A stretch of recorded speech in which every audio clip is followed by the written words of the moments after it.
If you could hear that constant voice in your head right now, the one that comments, criticizes, compares, and plans, let me ask you this simple question: who is actually listening to it? From the moment you open your eyes to the second they close at night, there's a running narration controlling what you feel, how you react, and the choices you make. Yet most people never stop to question where that voice came from, or if it even belongs to them. The truth is, most of us are living on autopilot, following instructions written years ago by family expectations, cultural pressure, painful experiences, and unexamined beliefs. Studies from the National Science Foundation reveal that 80% of the thoughts you think today are the exact same ones you thought yesterday, looping endlessly, keeping you in the same patterns, the same frustrations, the same invisible cage. Harvard research by Matthew Killingsworth shows that nearly half of your waking life is spent with your mind wandering away from the present moment, which means you're missing your life while it's happening. Maybe you've been feeling stuck, repeating cycles you swore you'd break, chasing goals that never feel satisfying, battling anxiety that never really leaves, or wondering why every step forward seems to drag you 2 steps back. Maybe you've been hearing that inner critic telling you you're not enough, that you should play it safe, that you're too late to change. That's exactly what happened to a businessman in Texas who built his career based on his father's warning to never take risks. 10 years later, after losing his company, he realized he had been living his father's fear, not his own truth. That voice inside is not who you are. It is a program, and once you see it for what it is, you can stop letting it run your life. If you want to know who you really are beneath all that noise, stay with me, because today we're going to pull back the curtain, expose the patterns holding you back, and reveal the first step to taking back control. But before we go there, I have one question for you. If you are not the voice in your head, then who are you? You are the stillness behind every thought, the observer. This is not an abstract idea or a poetic metaphor. It is the deepest truth about who you are and where your real power begins. While the voice in your mind rushes to narrate every moment, judge every action, and predict every outcome, there is a quiet presence behind it that simply sees. This second layer of awareness, called meta-cognition, is your ability to notice what the mind is doing without being swept away by it. Instead of being the actor lost in the script, you can become the director who watches the scene unfold and decides how to shape it. When you stand in this space, you create distance between stimulus and response, a gap where choice lives and freedom begins. Science confirms this. Research on mindfulness has shown that just 10 minutes of daily practice can increase the density of gray matter in the prefrontal cortex, the part of the brain responsible for decision-making, emotional regulation, and intentional behavior. This is not about silencing thoughts or forcing stillness. It is about seeing clearly. Imagine sitting on the shore of a river while the current rushes by. Each thought, each emotion is just a wave in the flow. When you believe you are the water, you are pulled wherever it goes. When you realize you are the one on the shore, you can watch without drowning. Sarah, a nurse in California, lived years feeling crushed under the weight of her work. The constant chatter in her mind replayed patient stories, mistakes she feared she had made, and worries about tomorrow. Learning to step into the role of the observer changed everything. She began noticing her thoughts as mental events rather than commands to obey. The stress that once followed her home began to fade. Her sleep improved, and she found herself more present with her family. This shift is available to you right now. You can hear the voice in your head without becoming it. You can let it speak without letting it steer. The first step is to pause and listen, not with judgment, but with curiosity. Ask yourself, right now, who is hearing this? When you ask that question, you are turning inward toward the awareness that has been there all along. This is the place where real transformation starts, the point where you stop reacting and start choosing. And once you taste this space, you will never forget it. So let me ask you now, if you can see the voice clearly, how do you break free from the old loop that voice has kept you trapped in for so long? By recognizing its origin and rewriting the script, you take the first real step toward freedom from the patterns that have been running your life. Every belief you hold, every automatic reaction you have, every moment you feel pulled in a direction without knowing why, follows a predictable loop. A thought appears, that thought becomes a belief. The belief generates an emotion. The emotion drives an action. The action creates an experience, and that experience reinforces the original belief. This is why so many people feel stuck in the same struggles year after year. What most do not realize is that many of these loops were not created by conscious choice. They are echoes of the past, written in moments of pain, fear, or influence from people who shaped your early life. Neuroscience calls this Hebbian learning, summed up in the phrase, neurons that fire together, wire together. Every time you replay an old thought or react the same way to a familiar trigger, you are strengthening the same neural pathway, just like walking the same trail makes it deeper. The good news is, the brain is plastic, meaning those pathways can be weakened and replaced. Take the story of a former Iraq War veteran living in Colorado. Every 4th of July, the sound of fireworks would send his body into panic, his breath racing, heart pounding, as if he were back in combat. For years, he believed this was who he was now, a broken man unable to live normally. But through guided awareness, he discovered that what he was experiencing was not danger in the present, but the body's memory of past trauma. By learning to name the trigger, acknowledge its origin, and choose a new response, he began to break the loop. The fireworks stopped controlling him because he no longer mistook memory for reality. You cannot erase your past, but you can stop letting it dictate your present. The process begins with noticing the pattern in real time, questioning where it started, and deciding if it still serves the person you want to be.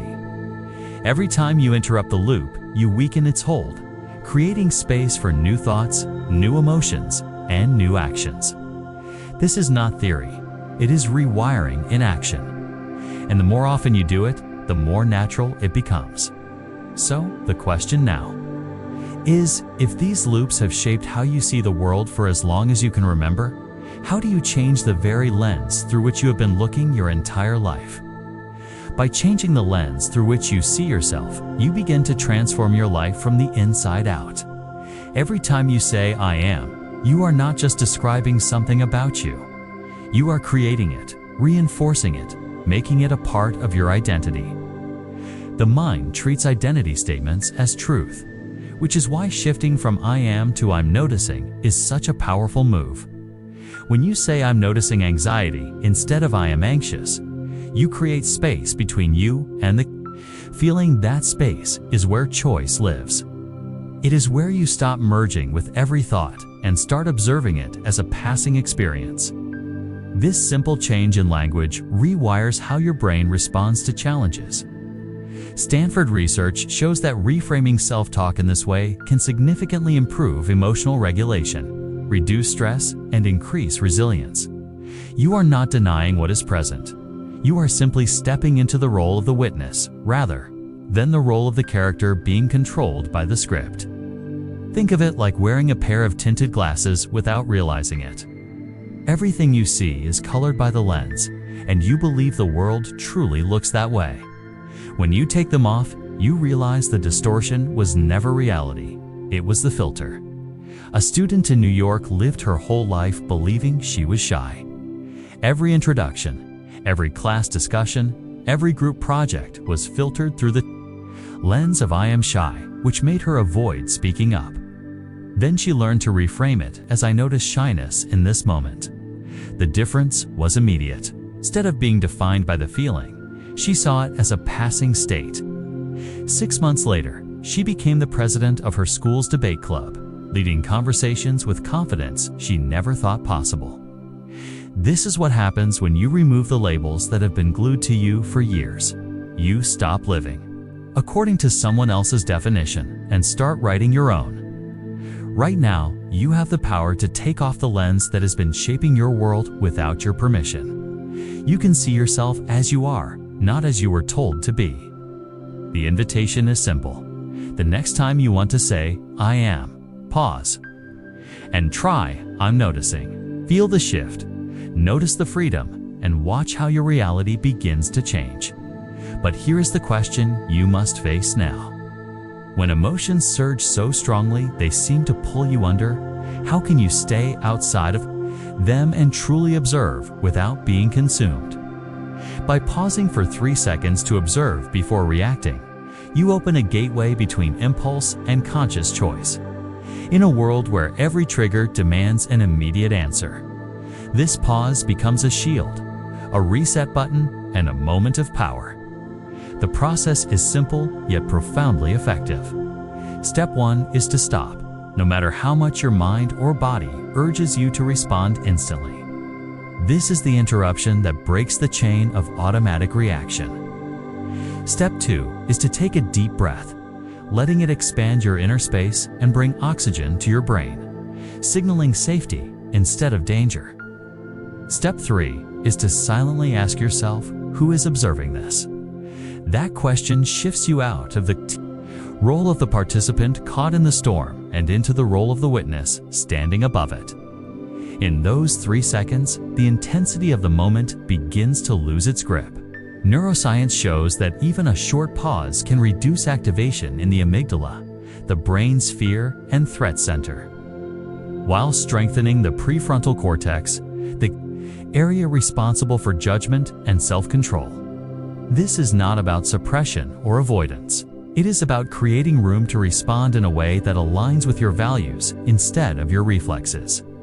Consider the story of a police officer in Chicago who faced a tense traffic stop. The driver became hostile and the familiar surge of adrenaline kicked in. In the past, this would have triggered a heated exchange, escalating the situation. But he remembered the observer pause. He stopped, he breathed, he asked himself the question. In those 3 seconds, the heat in his chest began to cool. His voice softened and the conversation de-escalated. Both he and the driver left the encounter without harm or regret. This is the magic of the pause. It is not a sign of weakness. It is the precision of someone who refuses to let their worst moment define them. You can use it when anger rises in an argument, when fear grips you before a presentation, or when stress builds in traffic. The pause gives you back ownership of your energy and attention. It reminds you that you are not a puppet pulled by every emotional string, but the one who chooses which strings to cut. Practicing this daily will not only make you calmer, it will make you more trusted, more centered, and more in control of your path. Every time you choose to pause instead of react, you are rewiring your nervous system to favor clarity over chaos. The more you do it, the faster it becomes second nature. Until one day you notice you no longer need to remind yourself to pause. You just do. And that leads to the next challenge. Because while anyone can use this once in a while, the real transformation happens when it becomes as natural as breathing. So the question now is, how do you turn this simple technique into an unshakable habit that lives in you every moment of every day? By repeating the practice and installing daily anchors, you transform mindful awareness from a technique you remember once in a while into a way of living that shapes every moment. Habits are not built on intensity, but on consistency, and the brain learns best through repetition paired with emotional significance. The first step is to create physical or sensory cues that instantly remind you to return to presence. This could be a ring on your finger, a bracelet, a watch, or even a phone wallpaper that says, "Breathe." Every time your eyes or fingers touch this anchor, you pause, you notice, you return. The second step is to document your wins, however small. Keep a journal where you write down moments you caught yourself before reacting. times you noticed your thoughts without becoming them, or instances you chose calm over chaos. Seeing these records grow builds evidence for your progress and strengthens your commitment. The third step is to start each morning with just 3 minutes of observation. Sit quietly, feel your breath, and watch your mind without trying to control it. This morning ritual trains your nervous system to locate safety and stillness before the day's noise begins. Research from University College London found that new habits take an average of 66 days to become automatic, meaning the more you repeat these cues and rituals, the more effortless they become. Over time, this practice shifts from something you do to something you are. Consider the story of a Silicon Valley CEO who was known for his high-pressure leadership style. Meetings often turned into verbal battles, and his team feared his sharp reactions. One day, he decided to wear a simple silver ring as a private reminder to take one breath before speaking in any meeting. Within weeks, he noticed fewer conflicts, more creative discussions, and a calmer atmosphere in his company. The ring became more than jewelry. It was a key to a new way of leading and living. This is the power of anchors. They turn awareness into a reflex, so that even in the middle of a storm, you can find your center. You stop waiting for life to be calm before practicing presence, and start bringing presence into the chaos. The result is a steadiness that influences not just how you feel, but how others respond to you. When you walk into a room grounded, people sense it. When you face a challenge without panic, opportunities open. The consistency rewires your brain, reshapes your identity, and changes the way you move through the world. The question now becomes even more intriguing. If living with awareness can change the way you think and act, how exactly does it alter the energy you radiate and the reality you create around you? Because when you observe, you change your vibrational frequency. You are not only shifting your inner state, but also the signal you are sending into the space around you. Everything in life operates on energy, and the quality of that energy is shaped by your focus, your emotions, and your level of awareness.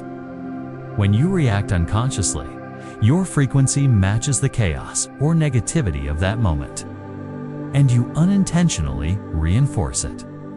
When you observe without judgment, you step into coherence, and that harmony radiates outward, influencing the field you are in. Physics has demonstrated this through the quantum observer effect, showing that the act of observation itself can alter the outcome of an experiment.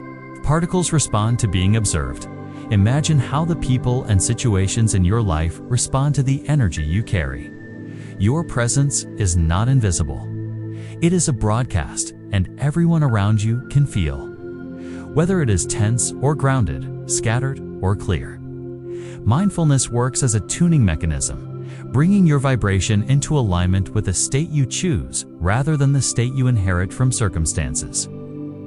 Consider the story of a teacher in Florida who struggled for years with classroom disruption. No matter how strict her rules were, the energy in the room felt restless and combative. When she began practicing mindful observation before each class, taking just 2 minutes to breathe and center herself, something unexpected happened. The students started behaving differently, not because she lectured them more, but because her calm presence shifted the tone of the room. Arguments between students decreased, participation increased, and the overall atmosphere became peaceful. This change was not about controlling others. It was about becoming the example of the energy she wanted to see mirrored back. You can do the same in any environment, at home, at work, in conversations, or even in moments of conflict. Every time you choose to observe rather than react, you are recalibrating your signal. Over time, this signal becomes the dominant frequency of your life, attracting experiences and people that match it. The more consistent you are, the more the outer world begins to reflect your inner alignment. This is why awareness is not just a personal tool, but a creative force. You are literally shaping the reality around you by the state you hold within. And now the question naturally arises. If the energy you choose to carry has the power to influence what unfolds around you, can you use that same power deliberately to create the specific reality you truly want to live in? Because when you observe, you shift your vibrational frequency. You begin to influence the field of reality in ways most people never notice.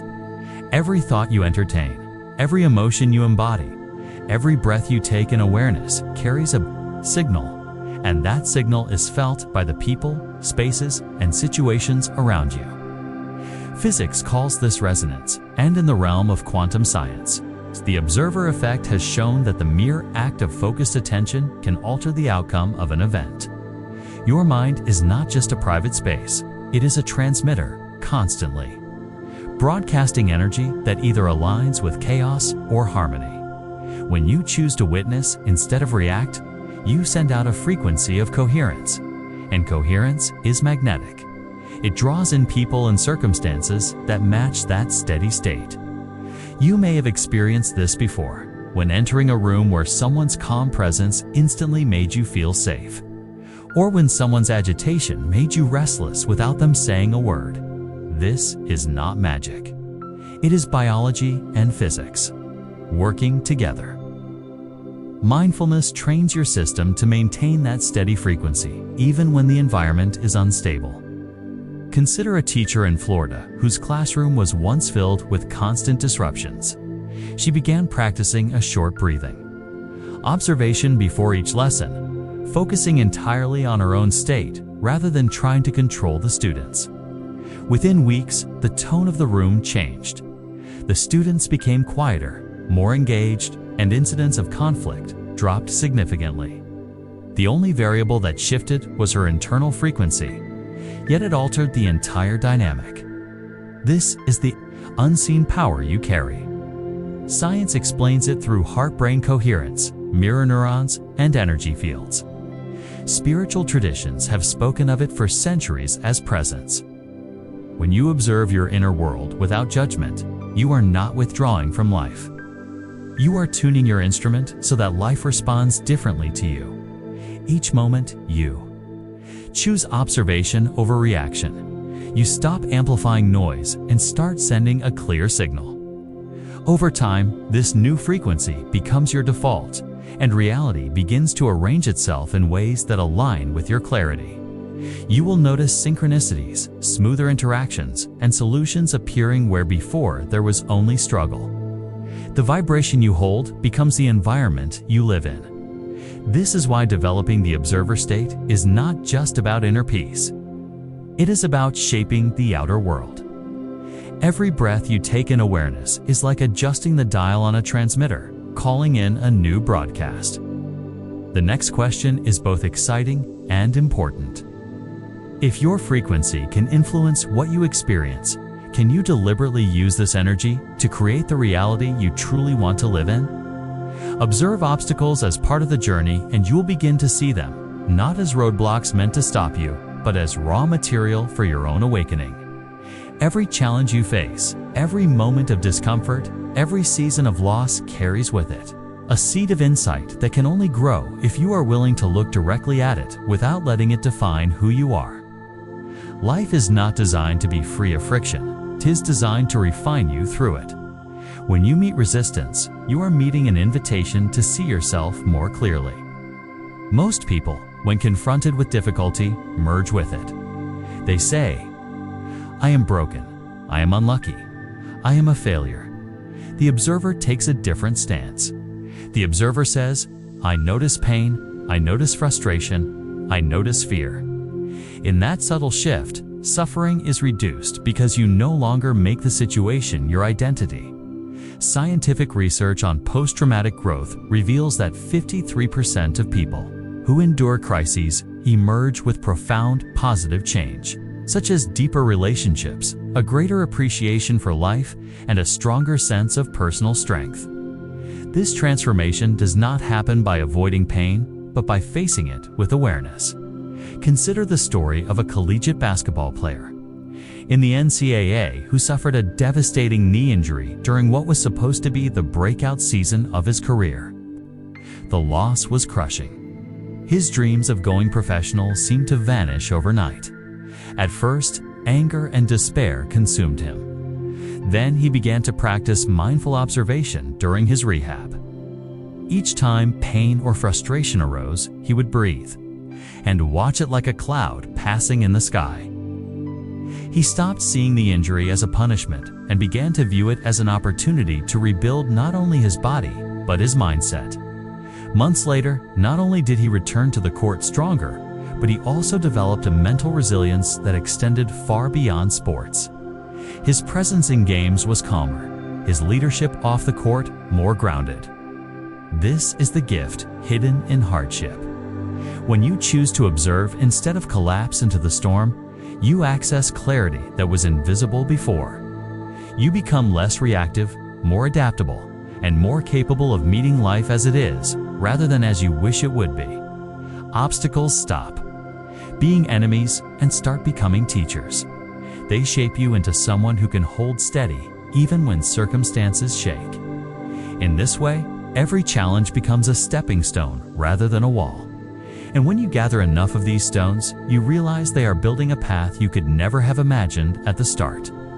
The next time difficulty arrives, pause and ask, what is this here to show me, and how can I grow from it? The answer may not come instantly, but the act of asking positions you to receive it. The storms will still come, but you will stand in them as the sky itself, vast, steady, and untouched. Now the question arises, if every obstacle is part of the journey and every storm reveals more of who you are, where will this path of the observer ultimately take you? To the life you consciously choose, instead of living by old programming. That is where the path of the observer leads. It is the moment you stop letting inherited beliefs, outdated fears, and reactive habits decide who you are and what you create. It is waking each morning not to be carried by the tide of random thoughts, but to stand at the helm of your awareness and set your own direction. Living as the observer is not about withdrawing from life. It is about entering it fully, with clarity and presence in every step. You decide which thoughts are worthy of your attention, which emotions are worth nurturing, and which actions reflect the person you are committed to becoming. You no longer accept every impulse as truth. You filter it through the lens of awareness. Science backs this transformation. Research on neuroplasticity shows that the brain continually rewires itself based on repeated, intentional experiences. This means every time you choose presence over autopilot, you are sculpting new neural pathways, strengthening the circuits for focus, calm, and conscious action. Over time, these pathways become the default, and the old reactive loops lose their hold. Consider the story of a single mother in Boston who spent years trapped in anxiety, working 2 jobs she hated, feeling she had no control over her future. 2 years ago, she began practicing observation for just a few minutes a day. At first, it was simply noticing her thoughts before rushing into panic. Then she started applying it when making decisions about work, relationships, and finances. Slowly, she built a freelance career that allowed her to work from home, freeing time to be with her child. The same woman who once felt powerless now designs her days with intention, and she credits it entirely to learning how to witness instead of react. This is the essence of living as the observer, no longer being a victim of the old inner voice, but the conscious author of your present and future. It is choosing the energy you broadcast into every interaction, knowing it will ripple outward into your environment. It is meeting challenges without collapsing into them because you know they are part of your growth. It is celebrating small moments of awareness as victories because each one proves you are awake in your own life. And it is carrying this state into every corner of your existence, so that presence is no longer something you practice. It is simply who you are. This is not a finish line. It is a new way of moving through the world. And right now, you have already taken steps along it. You are here, listening, choosing to understand yourself more deeply than before. That choice is not small. It is a declaration to yourself that you will not live asleep. Between all the noise and distraction available in the world, you chose. This space, this moment, this message. That means something. And now the invitation is clear. Between the life you drift into and the life you consciously design, choose the latter. Between reacting to every trigger and observing from a higher place, choose awareness. Between being pulled by the old voice and writing a new narrative, choose authorship. Right here, right now, commit to walking forward as the one who sees, not just the one who acts. Let every breath remind you of your power to pause, to witness, to direct your own energy. Let each choice reinforce that you are no longer a passenger. You are the one steering. And as you move from this moment into the rest of your day, remember this call to action. Right now, among millions of other voices and countless other videos, you are here. Turn this moment into the pivot point of your story. Begin today, observe, choose, and live as the observer. Thank you for being here, for choosing presence, and for stepping into the role you were always meant to play.